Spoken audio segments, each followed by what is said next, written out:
Okay, guys, this video is on why I don't really like Christians, even though I am Christian. So, just like most people, I've had some bad experiences with Christians. I've actually run into majority of them pretty decent and nice, but a lot of them, I believe, are kind of stuck up. They're know-it-alls. They think they know it all. You can't really talk to them. They're not really open. So that really flusters me, especially when you're trying to become when you're starting to finally start to walk in the faith and you want to learn, but you're trying to take it slow because you don't know, so you have to process things. A lot of them are pushy about certain things instead of letting you take it in, absorb what's being taught and what's being preached. So that's one of the reasons. Now I don't. I have Christian people I enjoy and love, like the women at my work. I used to be a part of this Bible study group, which I'm not a part of. I thought it was a men's Bible study group. All those gentlemen were great, and I think we're fantastic Christians. All the women at my job, I think, are fantastic Christians. I hear them preaching about God, talking about God. Not, they always talking about God. Like I'm just working, they'll be singing gospel songs. They be loving God, right? And same with the gentlemen in my Bible study group. But there's these Christians that really don't do a lot of nothing, but then act superior to everyone else because they have God. Um, I remember when I started my church, right? I started a church in my house. And what people don't realize, I didn't start that church because I was better or I thought I knew it all. I started that church because I trusted the guys in my house, right? Like I loved them, I trusted their words. But I knew they weren't well versed in Christianity and their beliefs were lacking. So I felt like if I could study them up, get them to where I am, I can learn from them and we can all sharpen each other because steel sharpens steel, right? So that's what I was doing. But what ended up happening was I ended up leading the church even though I didn't want to. That was not the purpose, right? That was not the purpose of I created it. And then I also noticed that the only reason people went to that church is because I was the one going and I was the one initiating it. Matt wouldn't initiate it. No one wanted to lead it. I had to lead it. I didn't want to lead it. I didn't feel ready. I didn't feel qualified. But I ended up leading that church because I was the only one really close to God, and I was the only one that really found the voice. I remember one night we were having church, and again, this was in my house in the living room. There was this guy that had a friend. His friend came in. It was late at night. We were doing church late at night because we did church whenever we could, whenever everyone in the house could get together. And this guy came in, he was drunk. He had his girlfriend with him. He just came back from the bars. He came in drunk. I didn't judge this guy. I didn't say anything crazy to this guy. He came in, sat down, started talking about God. And he believes in God, but he doesn't believe Jesus Christ is God. And I sat down and listened to this guy. I'm the leader of this church. I sat down and listened to him, and he's talking to everybody that's a part of this church. And obviously, I believe Jesus Christ is God. So I talked to him a little bit, but I'm mostly listening because he's talking mostly because he's drunk, and I'm letting him. I'm letting him unwind. I'm letting him get out whatever he needs to get out because I'm trying to be there for him because that's what a church is for. And then eventually he finds out that his girl that he came with or whatever, she's Christian and she believes Jesus Christ is God, which is funny. It was so funny that she believed that. He didn't even know that she had that faith. But that's how churches should be. Like when I had my church, everyone had a voice. It wasn't just me up there preaching. If they had a question, I answered it to the best of my ability, or we'll put a video on and we'll talk. We talked in our church. We loved and communicated in our church, and that's what I loved. I loved that. I didn't want to leave that church, but it made sense. Now I look back on it. I'd love to do it again if everyone was willing. I don't want to force people to do something. I remember I went to a real church after everything happened to me. And I went and they started worshiping. And usually when worship comes on, I get pretty emotional. So I got emotional, especially with everything that happened. Because when I worship, I usually worship by myself at home. I don't go to church because I don't like church. Not that I don't like church necessarily. I don't like the churches that are around in my area. I don't really like those Christians, to be honest with you. They just seem judgy. They don't seem as authentic as they should be. But I went to this one church, this one time. And I've been there when I was younger, but I decided to go this time because I was like, maybe I need it, right? Maybe it'll help me. So I went, they started worshiping. I started crying because I miss my kids, I miss my family, everything was gone. I just started bawling. The people I came with, checked on me, right? They checked on me, see if I was okay. They were like, you need somebody, whatever. No one in this church, no one came up to check on me. Not during, not after, nothing. No one. This was an established church. They had electronics, they had a worship group, they had everything. Not one. I was bawling I was down bad in this church, and no one, not one person, except the people that came with me, right, came to check on me. They didn't stop, nothing. They didn't come to pray on me. They didn't do nothing. I never went back to that church again. Never. And I never, like the Bible study group I got a part of, I did that because I felt it in my spirit to be a part of those men because they felt genuinely connected to God. I didn't go to church because, like, churches I go to, it feels like it's a show. It's a show. I'm there to glorify God. I'm there to get to know God. I'm there to get closer to God. I don't care about what y'all got going on. I don't care. All I care about is getting close to God, knowing God. That's all I care about. And I never went back to that church. Never. And I never will. I don't like Christians because most Christians act. It's like they don't know God. It's like they're trying to be something they read. They're trying to be something they see. Instead of being the person that God created them to be and then finding God out for themselves. And I'm not saying willy-nilly. That's why I made the post about being religious. The people on YouTube won't be able to see that. But I made a post about being religious on Facebook. Like, being religious and being a Christian isn't about being some traditional, following traditions, following the culture. It's about finding God. It's about finding God and following God.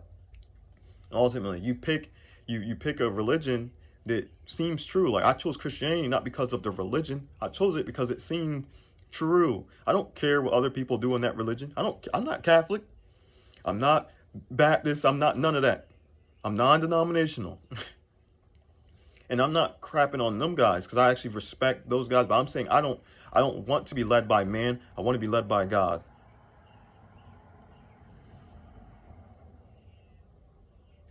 I didn't judge the guy that came in my place. I remember I was talking to my friend Matt. He's a good Christian man. And we were talking a lot of stuff. And we were having a good conversation. And then one day, one of my roommates came home. And he just jumped in the conversation. I guess he's been drinking a little bit. He just got back from the bars or whatever. He just jumps in my conversation. And then we didn't mind. I was just surprised. And I was glad because most of my roommates don't talk. They don't talk about nothing. I mean, they talk, but it's like not deep conversation. They don't really open up. But this guy, he's always open. He's always on talk. And he a hugger too. But he just started bawling his eyes out, and he started talking about all his problems in his life, and he opened up about some other things in his life, and he started talking. Guess what I did? I sat down. I stopped everything. I sat down with him, and I loved him. I sat down. I listened to his problems. I just sat down there and listened to him. For however long he needed me to listen to him. And he cried. I didn't judge him. And then I told him about God later. We started talking about God eventually. Right? Because I wanted to help him. I wanted him to get peace. I wanted him to figure himself out. That's the whole point of them even being in my house in the first place.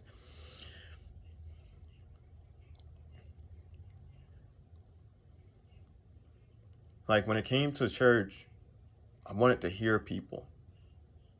I wanted people to see themselves. When I see Christians, and like, this is one of the reasons, like, you gotta understand, like, when it came to all this stuff, I didn't feel qualified to talk. God pushed me to. I didn't feel qualified to do none of this. I didn't want to talk. I didn't want to do none of this. God pushed me. Why? Because I knew something. It wasn't that I knew the Bible. I'm not a great reader, right? I can't read I'll give myself a 4 on reading. I'm not a good reader. I listen to the Bible. I can't read like that. I don't like it. I don't enjoy reading. So I never felt ready. God pushed me. Why? Because I already knew. It wasn't like some selfish knowing. It wasn't like this. Like most people are selfish, right? They choose what they know. They choose what they want to believe. I didn't choose anything. God pushed it upon me. He gives me information, and then I map it out unbiasedly, and then I present it to you guys. Or before, I didn't say nothing. God called me weak because I didn't say nothing. You understand? God knew, I knew, but I wouldn't say nothing because I was just like everyone else in the world. I was like, intellectually, I have to prove it before I say it. But I couldn't prove nothing. I was just constantly going down a rabbit hole. Remember, I told y'all I was studying everything. My mind was hurting, but how much stuff I was digging into, and I was always confused because people are saying a whole bunch of crap all the time, and it sounds good, but it doesn't lead nowhere. God came to me and pushed me to do this. I went to a behavioral hospital. This is one of the tests God said I passed. I went to a behavioral hospital. It was a crazy side and the normal, well, I guess not crazy side. So you start on the crazy side. When I first got there, they looked at my chart and they saw that why I was there. And then the woman came up to me as soon as I got there. I was on the crazy side. I didn't know it was the crazy side as soon as I got in there. She moved me to the other side. She was like, "I'm trusting you. Not jump over this counter," because on the other side, their counter is like open. There's no cage in between them and the patient. So they put me over there, right? Immediately. Like, they didn't wait. They saw me. They evaluated me. And they were like, "This guy seems good, I guess." And based on my chart, they just felt it was reasonable that I crashed out. I remember I wasn't even completely stable around that time anyway. Only reason I was stabilizing is because the day prior, God had spoken to me, and God told me to, he was like, "If you have nothing to live for me," and I decided to do that. So the only reason I was even standing up and walking normal is because of God. Like, all my stuff was on God that day. But God had told me I didn't judge no one. He said, when I got out of that and eventually he started talking to me, he said, I didn't judge anyone the whole time I was there. I didn't judge not one soul in that behavioral hospital. And there were some wild people in there.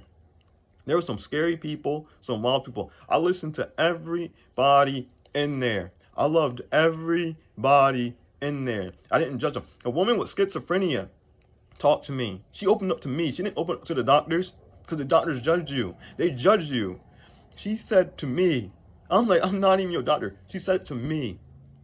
There was a woman in there who was so nice, she couldn't handle any like type of negativity. So she'd break down crying. She would come to me. She would come to me. And I would tell her, like, I remember this one girl smacked her tray out of her hand. I was like, "I'll grab her." I was like, "She's not going to do nothing as long as around me. I'll grab her." And she was the sweetest girl. Sweetest girl. I swear she was connected to God. And I think she knew in some way she was connected to God, but she wasn't Christian yet. But I figured she'd find her way at some point. I know love. God is love. It's not some complicated thing. It's literal. God is literally love. When you feel love, that is God. God is literally love. People don't understand that. And that's what got twisted. Like, you see, I'm sorry, I'm about to say this. People in pride, they're like saying love is love. They're like, God is love, right? They'll see God is love, but they don't know what love is. God is love. So God defines what's good, what is right, what is just. God defines it because he is love. People got God twisted. You're thinking, why is he killing all these people in the Bible? It's because they aren't loving. They're doing bad things. And he sees it. And he gives them time, but they don't do it. I don't like Christians because a lot of Christians don't know love. They know tradition. They know what they're taught. They know what's pushed on them. I didn't grow up Christian. I grew up around Christians, but I didn't grow up Christian. I didn't believe any of that. And then I had experiences because my heart is good. God came to me because I had a good heart. Do you understand? Christianity isn't about just reading the Bible. It's not about going to church. It's not about listening 24/7 to some preacher or pastors. It's literally about connecting to God. Literally. You can not read a lick of the Bible and know God. Because God can know your heart and decide to open up to you.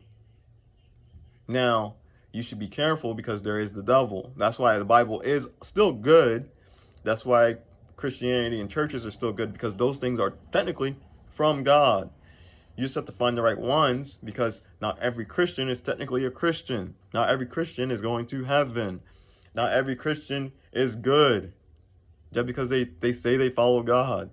The Bible literally tells them, God's going to tell certain people, I never knew you. Jesus is going to say, I never even knew you, bro. I don't even know you. Like, I'm not a perfect person, but God is with me because my heart is good. I will sacrifice for most people. Most of y'all won't. Most of y'all won't. Like, I had so many bad experiences with Christians turn me off. They turn me off. I don't like them half the time. I think most of them think they know more than what they really do. They don't know nothing. Most of them don't know nothing. I don't know nothing. But I know what God tells me. At least I got God. I'll listen to God any day of the week. Hopefully I covered everything in here and why I don't like them. And I mean, I like and don't like. It really depends on you as a person.